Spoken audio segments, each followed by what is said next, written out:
ये कहा जाए कि जिन्हें रुझानों में आगे माना जा रहा था उनके वोट और ज्यादा जो है वो बढ़ते जा रहे हैं। रामलाल जी,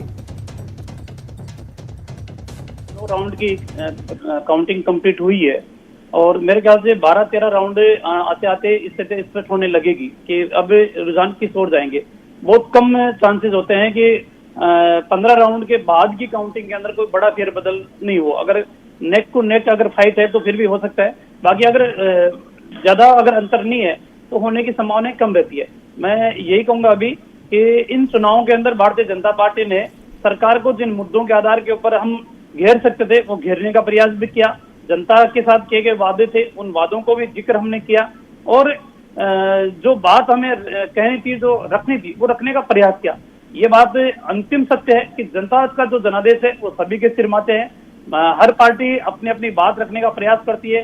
कौन कितना कन्विंस होता है, उसके बाद में क्या मत की पेटी के अंदर वो अपनी मन की अभिव्यक्ति करता है, वो उसके ऊपर डिपेंड है।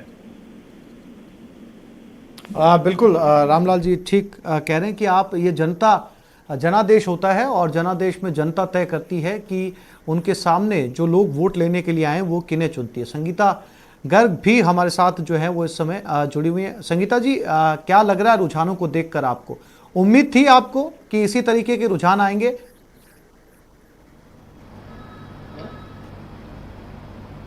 देखिए आसिफ जी, पिछले कुछ दौर में जिस तरह की राजनीति में आचार विचार और व्यवहार में जो बदलाव देखने को मिला, जनता को स्वीकार्य नहीं है। ये बात तय मान लेनी चाहिए। जनता नहीं चाहती कि इस तरह का जो प्रोपेगेंडा बीजेपी द्वारा किया जाता है कि धर्म को धर्म से लड़ाना, सांप्रदायिक भेदभाव उत्पन्न करना या फिर झूठ का प्रचार प्रसार करना, तो जनता को ये बात स्वीकार्य नहीं है। और कांग्रेस के सुशासन को, मुख्यमंत्री जी के प्रबंधन को जनता की स्पष्ट रूप से मुहर लगी हुई दिखाई देती है।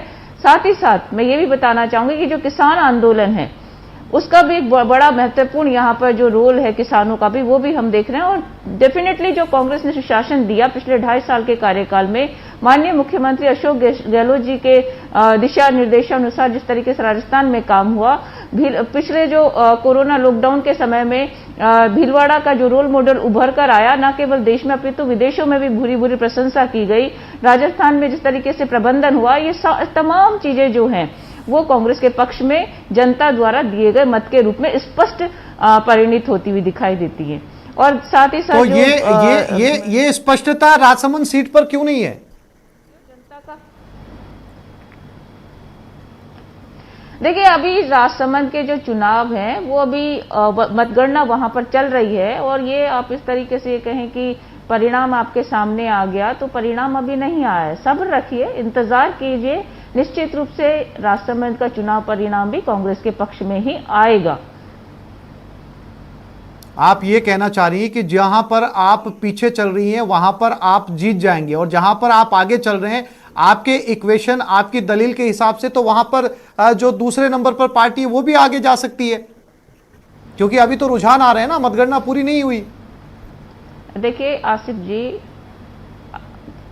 निश्चित रूप से, लेकिन आसिफ जी मैंने आपको कहा कि पिछले कुछ सालों में जो राजनीति में एक बदलाव जो देखने को मिला, यानी लोकतंत्र पे कुठाराघात, धर्म के आधार पर लोगों को लड़वाना, या फिर हम ये कहें कि किस तरीके से चुनी हुई सरकारों को गिराना, ये सारी जनता को ये सारी बातें स्वीकार्य नहीं है।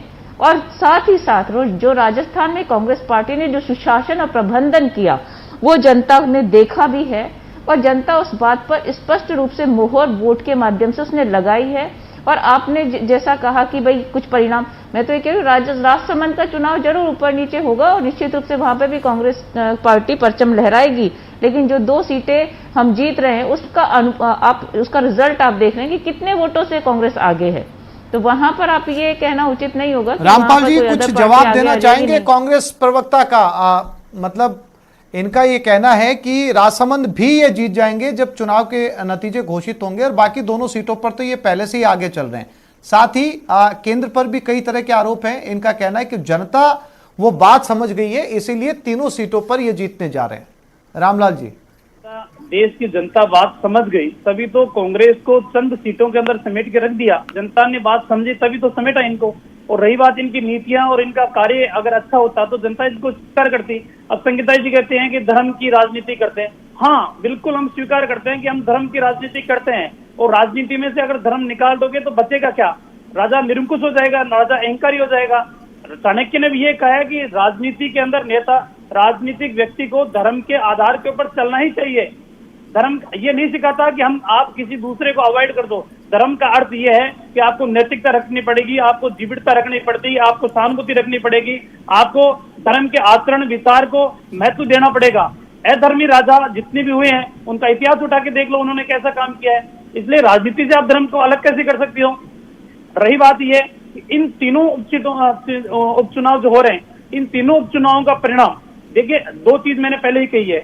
आज भी इन तीनों सीटों का इतिहास हम देखें, आज सुजानगढ़ के अंदर जो पहले भंवरलाल जी मेघवाल थे, वो कई बार विधायक चुने गए यहाँ से, कई बार वो राज्य सरकार के मंत्री रहे, एक कद्दावर नेता भी हैं, उनके परिवार की पृष्ठभूमि भी है।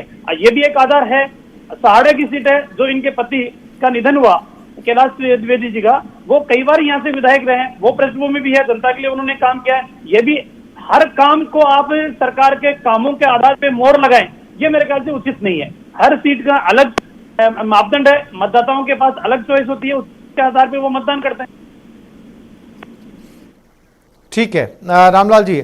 अवधेश जी, तीनों सीटों पर मतदाताओं ने फैसला कर लिया है, लगभग जो है वो उन्होंने अपना फैसला सुना दिया, हालांकि थोड़ा इंतजार और करना चाहिए। अवधेश जी,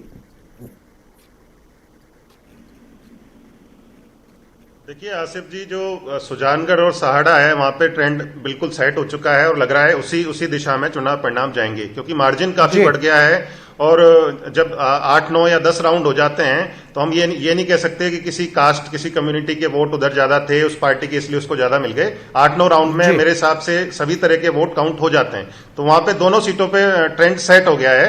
यदि कहीं पे स्थिति बदल सकती है तो राजसमंद में हो सकता है, क्योंकि बहुत क्लोज फाइट वहां पर है, बीजेपी आगे है लेकिन मार्जिन उतना ज्यादा नहीं है। तो और जिस तरह की वहां पर सामाजिक पृष्ठभूमि है दोनों उम्मीदवारों की, उसके हिसाब से वहां परिणाम बदलने की गुंजाइश है। फिर भी मैं ये नहीं कह रहा कि बीजेपी पिछड़ जाएगी, लेकिन फिर भी गुंजाइश है, क्योंकि मार्जिन कम है थोड़ा। लेकिन सहाड़ा और सुजानगढ़ में स्थिति लगभग साफ हो चुकी है और इसी दिशा में अवधेश जी, अगर ये स्थिति आप जैसा बता रहे हैं कि राजसमंद में दोनों के बीच में फासला बहुत कम है, जो दूसरे नंबर पर है वो आगे भी जा सकता है, बराबर भी आ सकता है, बाकी दोनों सीटों के ऊपर कांग्रेस लीड कर ही रही है, अगर ऐसी स्थिति में राजसमंद की तस्वीर बदलती है तो क्या यह माना जाए कि बीजेपी आम जनता को मैसेज डिलीवर करने में कामयाब नहीं रही बतौर विपक्ष?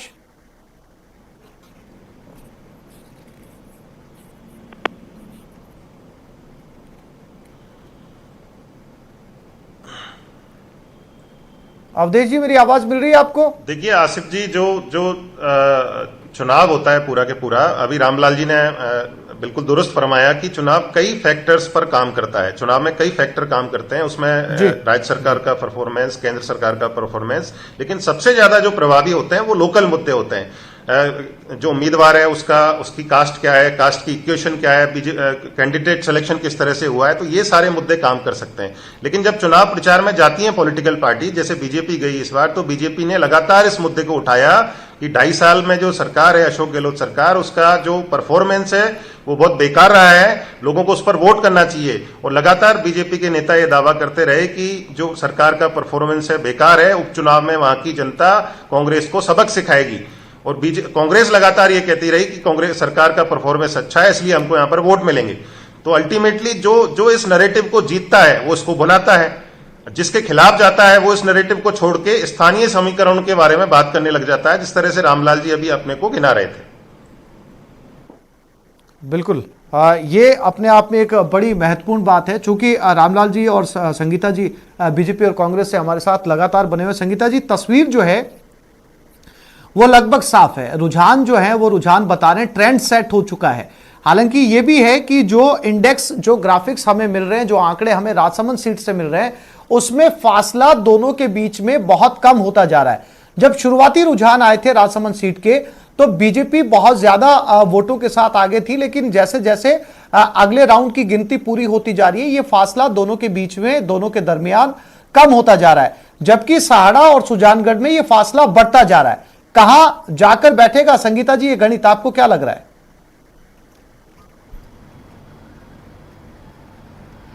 देखिए आसिफ जी, मैं पहले आपसे निवेदन कर चुकी हूँ, फिर कर रही हूँ कि सहाड़ा की बात आप कर रहे हैं, वहां पे कांग्रेस जीती रही है। आप वहां राजसमंद की जो बात कर रहे हैं कि निश्चित रूप से वहां पर भी कांग्रेस जीत दर्ज करेगी। वहां पे जो वोटों का अंतर है वो बहुत कम है और इसको कांग्रेस को पाटने में ज्यादा वक्त नहीं लगेगा। आप रुके, एक दो आप राउंड के काउंटिंग हो जाने दीजिए, आपके सामने वो स्पष्ट दिखाई देने लगेगा। मैं रामलाल जी की एक बात का जवाब देना चाहूंगी कि वो कह रहे थे कि राजनीति में धर्म नहीं हो तो कुछ नहीं बचेगा। निश्चित रूप से मैं तो ये कहूंगी कि होना चाहिए, लेकिन जनता के प्रति जवाबदेही का धर्म होना चाहिए। जनता के प्रति आपकी जो नैतिक दायित्व है उनका धर्म होना चाहिए। जनता को आपने किस तरीके से सुशासन दिया है या कुशासन दिया है उसका धर्म होना चाहिए। जनता के प्रति जो आपकी नैतिक जिम्मेदारी है, आप उनसे भाग रहे हो, सिर्फ जनता को बरगला रहे हो, जनता को इमोशनली ब्लैकमेल कर रहे हो, तो जनता समझ नहीं रही है आपने पिछले 7 सालों में जनता को दिया क्या है।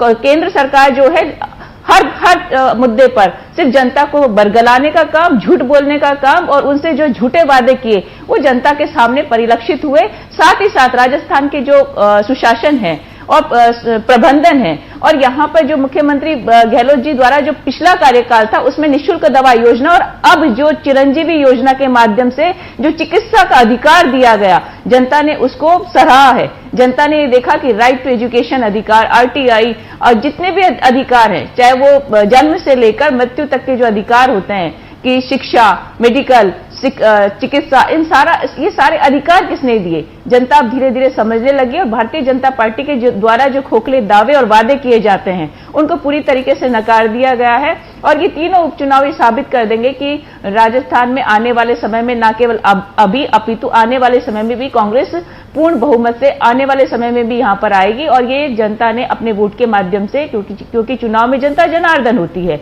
और जनता के द्वारा किया गया जो वोट है वो सबको स्वीकार्य भी होता है, लेकिन जनता के द्वारा जो वोट किया गया है वो कांग्रेस के सुशासन को दिया गया है।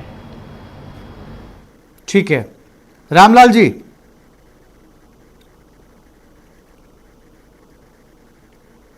संगीता जी कह रही है कि हमारी सरकारों ने बेहतरीन काम किए, जितने भी काम किए वो सिर्फ कांग्रेस ने किए। तो फिर संगीता जी मुझे एक चीज बता दो, किसी जमाने के अंदर वेस्ट बंगाल में आपकी सरकार हुआ करती थी, आज तुम्हारी कांग्रेस की स्थिति वहां वेस्ट बंगाल में क्या है? किसी जमाने के अंदर आपकी आसाम के अंदर सरकार हुआ करती थी, आज कांग्रेस की स्थिति वहां पर क्या है? पांडुचेरी के अंदर आपकी सरकार हुआ करती थी, आज जो रुझान आ रहे हैं वो आपकी सरकार, आपके पार्टी की कहां स्थिति खड़ी है? तो ये सारे देश के अंदर जो स्थितियां बनी है वो सिर्फ और सिर्फ आपके कार्य के लिए अच्छी होती, काम अच्छे होते तो जनता आपको स्वीकार करती। चंद 2.5 राज्यों के अंदर आपकी सरकारें बची है। आने वाले समय के अंदर जनता ये भी देख रही है कि कांग्रेस ने किस तरीके से लोगों को बांटकर तुष्टीकरण की राजनीति करने का काम किया, आपने बहुसंख्यक लोगों को अपमानित करने का काम किया। उसी का परिणाम है आप ही के प्रधानमंत्री डॉक्टर मनमोहन सिंह जी ने कहा था ना कि सबसे पहला अधिकार तो अल्पसंख्यकों का है प्राकृतिक संसाधनों के ऊपर। ये किसी एक प्रधानमंत्री के पद को शोभा देता है कि इस तरीके के वक्तव्य दें? आप हमेशा तुष्टीकरण की राजनीति और जोड़ तोड़ की राजनीति के अंदर विश्वास करते रहे थे, तभी तो जनता ने आपको नकारा। रही बात यह है कि राजस्थान के अंदर इन 3 उपचुनावों का जो परिणाम आएगा, बिल्कुल जो परिणाम आएगा हम उसको स्वीकार करेंगे, जनता के जनादेश को स्वीकार करेंगे। हमने हमारी बात जनता को बताने की कोशिश की, जनता कितनी उसकी सहमत हुई, असहमत हुई, वो तो अपने मत के माध्यम से वो अभिव्यक्त करेगी, उसको हम स्वीकार करेंगे। लेकिन फिर भी आप मानकर चलो कि इन परिणामों के उपरांत भी अगर कोई ये बात आप कहते हो कि हमारे सुशासन का परिणाम है, ये सुशासन का परिणाम नहीं हो सकता। ये परिणाम हो सकता है कि आपका जो कैंडिडेट का सिलेक्शन आपने किया वो बेहतर किया होगा, वहां की जातिगत इक्वेशन जो है वो आपकी बेहतर ही होगी। इस आधार के ऊपर आप ये कहें कि सरकार सुशासन कर रही है, मेरे ख्याल से ये उचित नहीं है। तो संगीता जी, आपने कैंडिडेट अच्छा चुना होगा, आपने, आपकी सरकार ने काम अच्छा किया, इस बात से बीजेपी सहमत नहीं है, तो फिर कैसे आप जो है वो रुझानों में आगे चल रहे हैं? क्योंकि दूसरे राज्यों के अंदर, जैसा कि रामलाल जी ने कहा कि दूसरे राज्यों में जहां आपकी पहले आपकी सरकारें थी वहां आज नहीं है, अगर रुझानों पे बात की जाए, सुशासन की बात की जाए। आसिफ जी, रामलाल जी का कहने का तात्पर्य ये है कि उन्होंने जो कैंडिडेट चुना वो शायद अच्छा नहीं चुना और कांग्रेस ने अच्छा चुना। तो ये तो राजनीतिक दल का दायित्व बनता है, धर्म भी बनता है कि वो कैंडिडेट अच्छा चुने। आपने क्यों नहीं चुना, तो ये आपके लिए सोचनीय विषय है। निश्चित रूप से कांग्रेस पार्टी ने अपना कैंडिडेट अच्छा चुना होगा, लेकिन कांग्रेस पार्टी एक ऐसी पार्टी है जो ना केवल जनता के हितों के लिए बल्कि जनता को जनार्दन मान के, जनता को ये कहिए कि सर्व समाज को साथ लेकर चलने वाली जो कांग्रेस पार्टी है, उसने हमेशा से काम किया। और भारतीय जनता पार्टी तो ये आरोप लगाती रही है कि 70 साल कांग्रेस ने शासन किया, लेकिन पहले तो उस बात में सुधार करें कि 60 साल कांग्रेस ने शासन किया, लेकिन जनता के सहयोग से, जनता के वोट द्वारा, जनता के समर्थन से वो राज किया। लेकिन उस राज में हर बार अगर कांग्रेस को समर्थन मिलता रहा तो ये कांग्रेस का सुशासन ही था ना। अगर आज कांग्रेस कहीं बैक में है तो मैं तो कहूंगी भारतीय जनता पार्टी भारतीय जनता पार्टी के द्वारा जिस तरीके का कुप्रचार किया गया, जिस तरीके से झूठ बोला गया, और अगर इनको सत्ता नहीं भी मिलती तो किस तरीके से राज्यों की सत्ता छीनने में माहिर है, वो भी जनता को पता है कि अरे भैया हमने तो वोट किसी और को दिया था, लेकिन उस वोट को खरीद फरोख्त के माध्यम से किस प्रकार परिणित किया जाता है, किस प्रकार परिवर्तन कर दिया जाता है, किस प्रकार भारतीय जनता पार्टी द्वारा वह सत्ता हासिल की जाती है, ये देश की जनता समझने लगी है। ये आसाम की बात करें, ये पौंडीचेरी की बात करें, पौंडीचेरी में आपको जानकारी होगी कि किस प्रकार से इन्होंने सत्ता परिवर्तन किया। तो इनका जो मानस है, इनका जो भावना है, इनका जो ध्येय है, वो यही रहता है कि हमें किस तरीके से सत्ता हासिल करनी है, चाहे जनता हमें स्वीकार करे या ना करे, हमें किस तरीके से वहां सत्ता परिवर्तन करना है। कि कर्नाटक में आपने देखा किस तरीके से चुनी हुई सरकार को गिराया, मध्य प्रदेश में आपने देखा किस तरीके से चुनी सरकार को गिराया गया, और कमोबेश यही स्थिति राजस्थान में भी होती। लेकिन मैं तो धन्यवाद दूंगी माननीय मुख्यमंत्री अशोक गहलोत जी को, जिनके सामने प्रधानमंत्री नरेंद्र मोदी जी को, अमित शाह जी को, राजस्थान के कुछ मंत्रियों को मुंह की खानी पड़ी। और आज इनको दुख और पीड़ा इसी बात की कि मुख्यमंत्री अशोक गहलोत जी के सामने नरेंद्र मोदी जी की दाल नहीं गली। रामलाल जी, गंभीर आरोप, भाई मैं एक जहां सत्ता हाथ नहीं आती वहां सत्ता को अनैतिक तरीके से अपनाते हैं आप लोग। आसिफ भाई मुझे एक चीज बता दो, राजस्थान के अंदर 72 विधायक भारतीय जनता पार्टी के थे, 100 विधायक कांग्रेस के थे, बाकी इनके 7 विधायक जो बसपा से आए थे उन्होंने कांग्रेस की पार्टी ज्वाइन कर ली, मतलब 107-8 विधायक तो इनके खुद के हैं। अब आप मुझे ये बता दो कि 72 विधायकों से भारतीय जनता पार्टी कैसे सरकार बनाएगी, या भारतीय जनता पार्टी कैसे सरकार गिराने का काम करेगी। कांग्रेस के ही अंदरूनी कलह का परिणाम था जो इनके उभर कर सामने आया। सरकार अभी भी भविष्य के अंदर अगर गिरेगी तो कांग्रेस पार्टी के विधायकों से ही गिरेगी, भारतीय जनता पार्टी के विधायकों से सरकार इनकी गिरने वाली नहीं है। रामलाल जी, आप बड़ा इशारा कर रहे हैं, आप बड़ी जानकारी दे रहे हैं न्यूज 18 राजस्थान पे, आप ये मान के चल रहे हैं कि सरकार गिरेगी, मतलब आप इशारे में कह रहे हैं कि अभी भी बात संभली नहीं है। भाई मेरा सीधा सीधा आरोप सरकार के ऊपर यह है कि आप कांग्रेस पार्टी के अंतर कलह को दूसरे के ऊपर थोपने के प्रयास कर रहे हो, वो अनुचित है। आप अपने घर को संभालो।